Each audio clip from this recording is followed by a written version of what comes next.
President of the United States, Hillary Clinton, and Republican nominee for President of the United States, Donald J. Trump.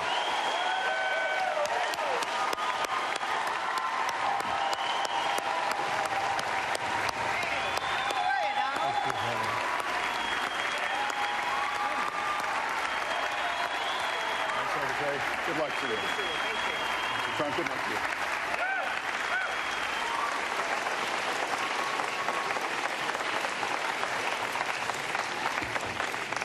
Well, I don't expect us to cover all the issues of this campaign tonight, but I remind everyone there are 2 more presidential debates scheduled.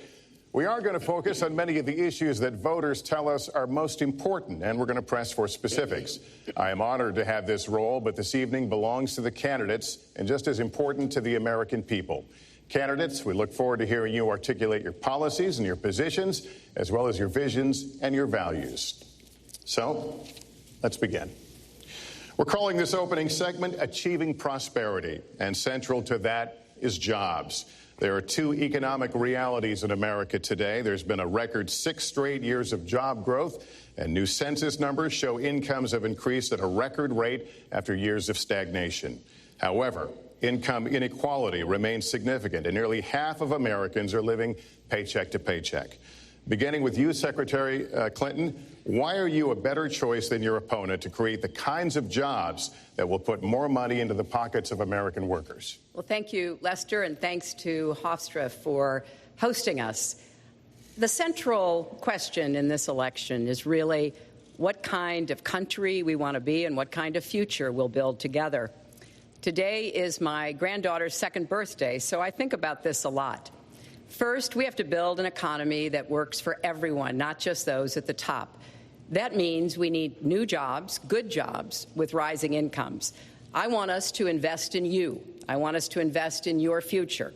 That means jobs in infrastructure, in advanced manufacturing, in innovation and technology, clean renewable energy, and small business, because most of the new jobs will come from small business. We also have to make the economy fairer.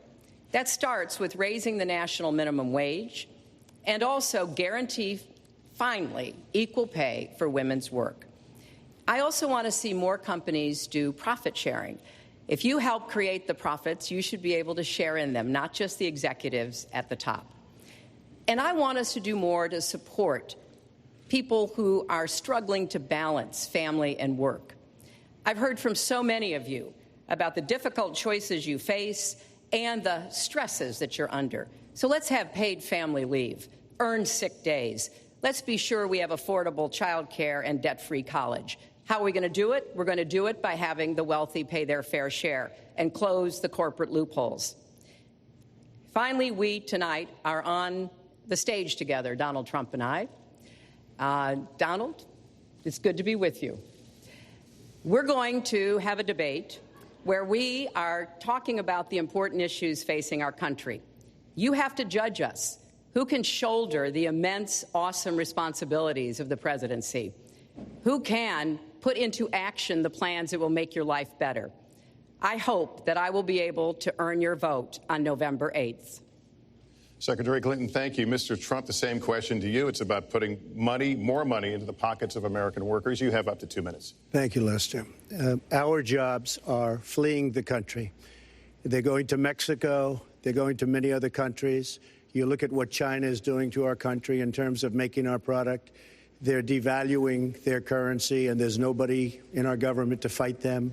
And we have a very good fight, and we have a winning fight, because they're using our country as a piggy bank to rebuild China, and many other countries are doing the same thing.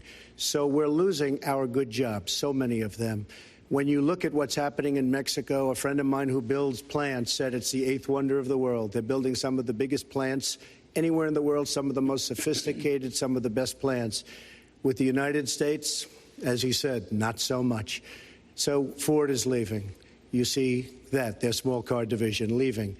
Thousands of jobs, leaving Michigan, leaving Ohio. They're all leaving, and we can't allow it to happen anymore. As far as child care is concerned and so many other things, I think Hillary and I agree on that. We probably disagree a little bit as to numbers and amounts and what we're going to do, but perhaps we'll be talking about that later. But we have to stop our jobs from being stolen from us. We have to stop our companies from leaving the United States and with it firing all of their people. All you have to do is take a look at Carrier Air Conditioning in Indianapolis. They left, fired 1,400 people. They're going to Mexico. So many, hundreds and hundreds of companies are doing this. We cannot let it happen. Under my plan, I'll be reducing taxes tremendously, from 35% to 15% for companies, small and big businesses. That's going to be a job creator like we haven't seen since Ronald Reagan. It's going to be a beautiful thing to watch. Companies will come, they will build, they will expand, new companies will start, and I look very, very much forward to doing it. We have to renegotiate our trade deals, and we have to stop these countries from stealing our companies and our jobs. Secretary Clinton, would you like to respond? Well, I think that trade is an important issue. Of course, we are 5% of the world's population. We have to trade with the other 95%. And we need to have smart, fair trade deals. We also, though, need to have a tax system that rewards work and not just financial transactions. And the kind of plan that Donald has put forth would be trickle-down economics all over again. In fact, it would be the most extreme version, the biggest tax cuts for the top percent of the people in this country than we've ever had. I call it trumped-up trickle-down, because that's exactly what it would be. That is not how we grow the economy.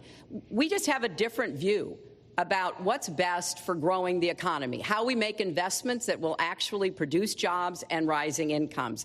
I think we come at it from somewhat different perspectives. I understand that. You know, Donald was very fortunate in his life, and that's all to his benefit. He started his business with $14 million borrowed from his father, and he really believes that the more you help wealthy people, the better off we'll be, and that everything will work out from there. I don't buy that. I have a different experience. My father was a small businessman. He worked really hard. He printed drapery fabrics on long tables where he pulled out those fabrics and he went down with a silk screen and dumped the paint in and took the squeegee and kept going.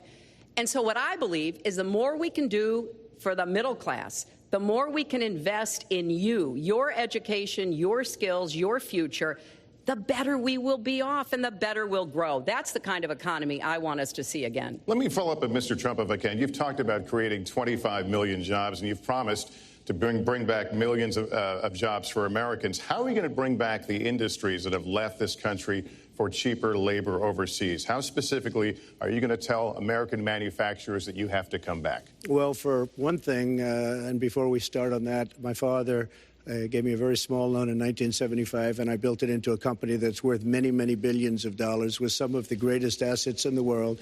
And I say that only because that's the kind of thinking that our country needs. Our country's in deep trouble. We don't know what we're doing when it comes to devaluations, and all of these countries all over the world, especially China, they're the best ever at it.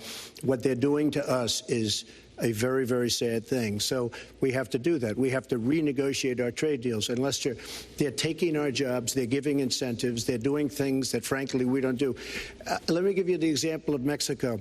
They have a VAT tax. We're in a different system. When we sell into Mexico, there's a tax. When they sell in automatic, 16% approximately. When they sell into us, there's no tax. It's a defective agreement.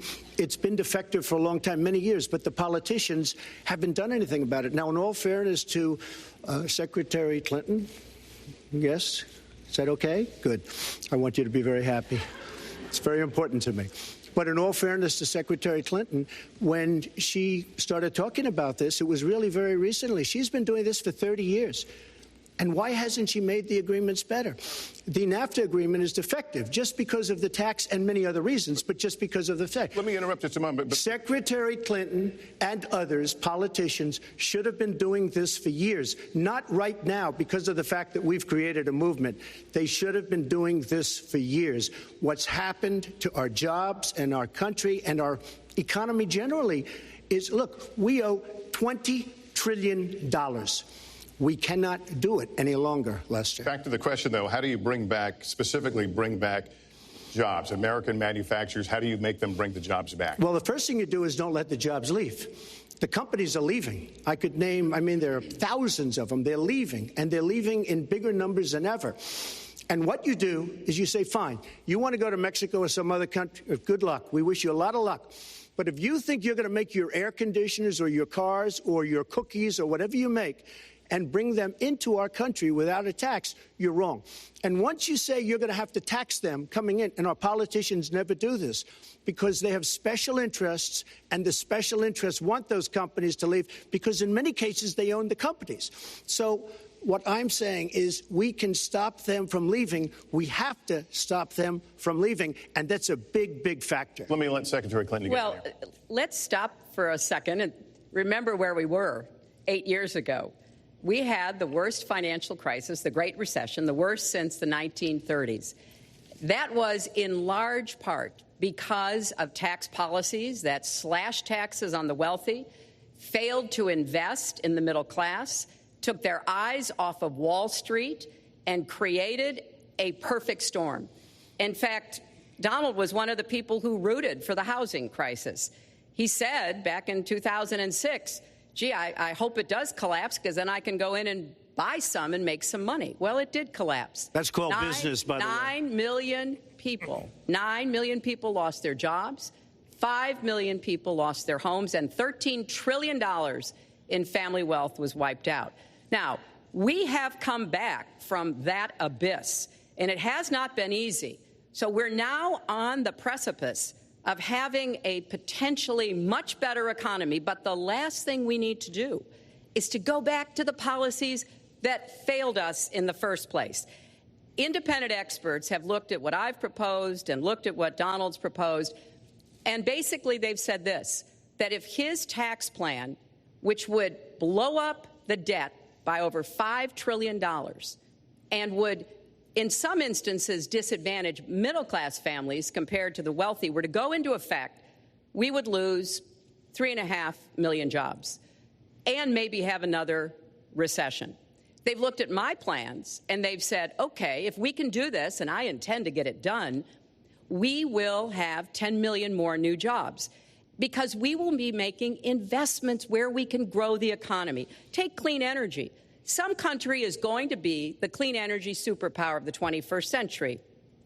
Donald thinks that climate change is a hoax perpetrated by the Chinese. I think it's real. I did not. Science is real. I do not say that. And I think it's important that we grip this and deal with it, both at home and abroad. And here's what we can do. We can deploy 500 million more solar panels. We can have enough clean energy to power every home. We can build a new modern electric grid.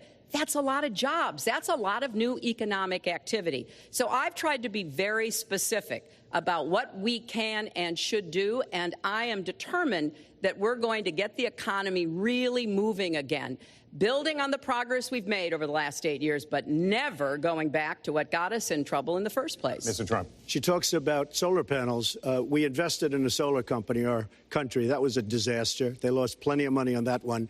Now, look, I'm a great believer in all forms of energy, but we're putting a lot of people out of work. Our energy policies are a disaster.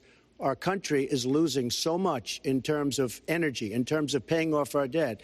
You can't do what you're looking to do with $20 trillion in debt. The Obama administration, from the time they've come in, is over 230 years worth of debt, and he's topped it. He's doubled it in a course of almost 8 years, 7.5 years to be semi-exact. So I will tell you this. We have to do a much better job at keeping our jobs, and we have to do a much better job at giving companies incentive to build new companies or to expand, because they're not doing it. And all you have to do is look at Michigan and look at Ohio and look at all of these places where so many of their jobs and their companies are just leaving. They're gone. And Hillary, I just ask you this. You've been doing this for 30 years. Why are you just thinking about these solutions right now? For 30 years you've been doing it, and now you're just starting to think of solutions. Well, actually, I will bring back jobs. You can't bring back jobs. Well, actually, I have thought about this quite a bit. Yeah, for 30 years. I have, well, not quite that long. I think my husband did a pretty good job in the 1990s. I think a lot about what worked and how we can make it work again. Well, he approved 3 million NAFTA. new jobs, He approved a balanced NAFTA, budget, which is the single worst trade deal ever approved in this country. Incomes went up for everybody. Manufacturing jobs went up also in the 1990s, if we're actually going to look at the facts. When I was in the Senate, I had a number of trade deals that came before me, and I held them all to the same test. Will they create jobs in America? Will they raise incomes in America? And are they good for our national security? Some of them I voted for. The biggest one, a multinational one known as CAFTA, I voted against. And because I hold the same standards as I look at all of these trade deals. But let's not assume that trade is the only challenge we have in the economy. I think it is a part of it, and I've said what I'm going to do. I'm going to have a special prosecutor. We're going to enforce the trade deals we have, and we're going to hold people accountable. When I was Secretary of State, we actually increased American exports globally 30%. We increased them to China 50%. So I know how to really work to get new jobs and to get exports that help to create more new jobs. Well, you haven't done it in 30 years or 26 years. Well, any number you I've want been to do. a senator, You Donald, haven't done it. And you haven't I done have it. been a And Secretary of State, and I have Your done husband signed a lot. NAFTA, which was one of the worst things that ever happened to the manufacturing industry. That is your opinion. You go to New England, you go to Ohio, Pennsylvania, you go anywhere you want, Secretary Clinton, and you will see devastation where manufacturing is down 30, 40, sometimes 50%. NAFTA is the worst trade deal maybe ever signed anywhere, but certainly ever signed in this country. And now you want to approve Trans-Pacific Partnership. You were totally in favor of it. Then you heard what I was saying, how bad it is, and you said, I can't win that debate. But you know that if you did win, you would approve that, and that will be almost as bad as NAFTA. Nothing will ever top NAFTA. That is just not accurate. I was against it once it was finally negotiated and the terms were laid out. I wrote about that in... You called it the gold standard. Well, I hope... You called it the gold standard of trade deals. You said it's the finest deal you've ever seen. No. And then you heard what I said about it, and all of a sudden you were against it. Well, Donald, I know you live in your own reality, but that is not the facts. The facts are, I did say I hoped it would be a good deal, but when it was negotiated, which I was not responsible for, I concluded it wasn't. I wrote about that. So is it President Obama's fault? Is it President Obama's fault? Even announced. Look, there Secretary, is it President Obama's fault? There are because he's pushing it. There are different views about what's good for our country, our economy, and our leadership in the world. And I think it's important to look at what we need to do to get the economy going again. That's why I said new jobs with rising incomes, investments, not in more tax cuts that would add $5 trillion to the debt. But you have no plan. Oh, I do. Secretary, in fact, you have no plan. A book about it. It's called Stronger Together. You can pick it up tomorrow. That's about all you... Folks, at the bookstore or at an airport near you. We're going to move to... But it's because I see this. We need to have strong growth, fair growth, sustained growth. We also have to look at how we help families balance the responsibilities at home and the responsibilities at business. So we have a very robust set of plans, and people who have looked at both of our plans have concluded that mine would create 10 million jobs and yours would lose us 3.5 million jobs and explode You are going to approve one of the biggest tax cuts in history. You are going to approve one of the biggest tax increases in history. You are going to drive business out.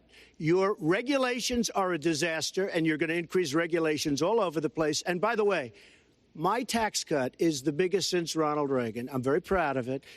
It will create tremendous numbers of new jobs. But regulations, you are going to regulate these businesses out of existence. When I go around, Lester, I tell you this, I've been all over.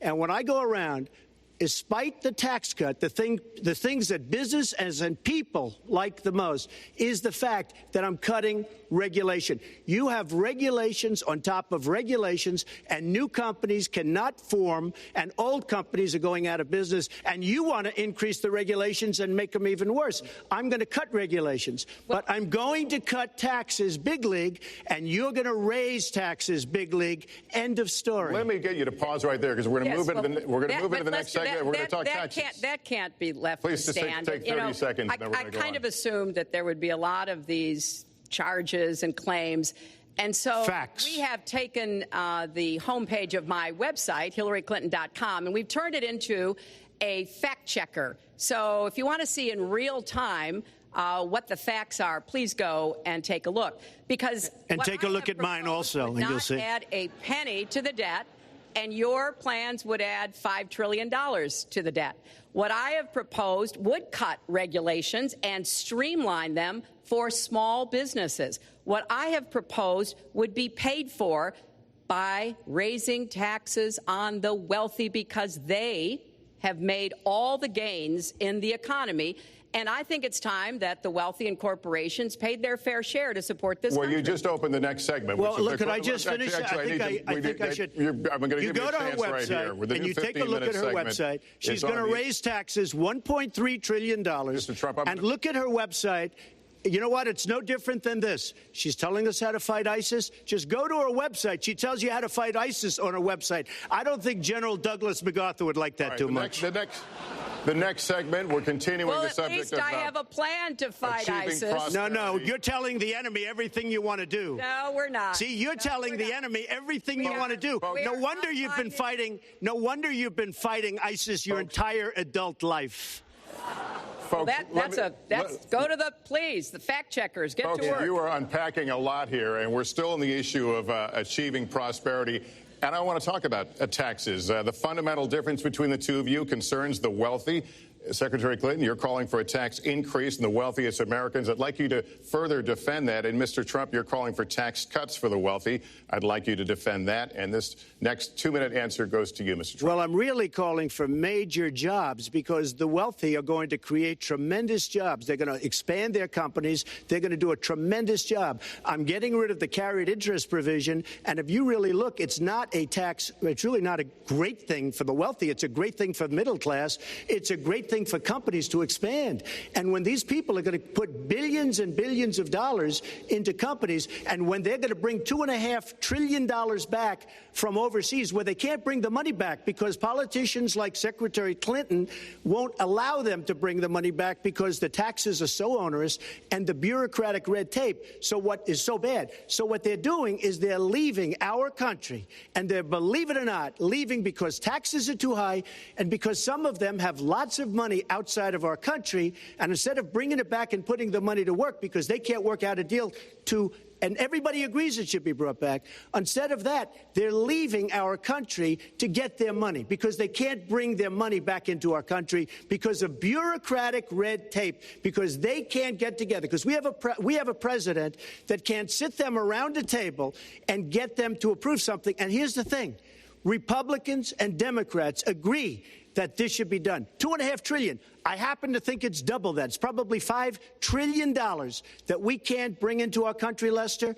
And with a little leadership, you'd get it in here very quickly, and it could be put to use on the inner cities and lots of other things, and it would be beautiful. But we have no leadership. And honestly, that starts with Secretary Clinton. All right, you have 2 minutes on the same question to defend tax increases on the wealthiest Americans, Secretary Clinton. I have a feeling that by the end of this evening, I'm going to be blamed for everything that's ever happened. Why not? Why not? Yeah, why not? Just join the debate by saying more crazy things. Now, let me say there's nothing crazy about not letting our companies bring their money back into their country. This is Secretary Clinton's 2 minutes, please. Yeah, well, let's start the clock again, Lester. We've looked at your tax proposals. I don't see changes in the corporate tax rates or the kinds of proposals you're referring to that would cause the repatriation, bringing back of money that's stranded overseas. I happen to then you support didn't read that. It. I happen to support that in a way that will actually work to our benefit. But when I look at what you have proposed, you have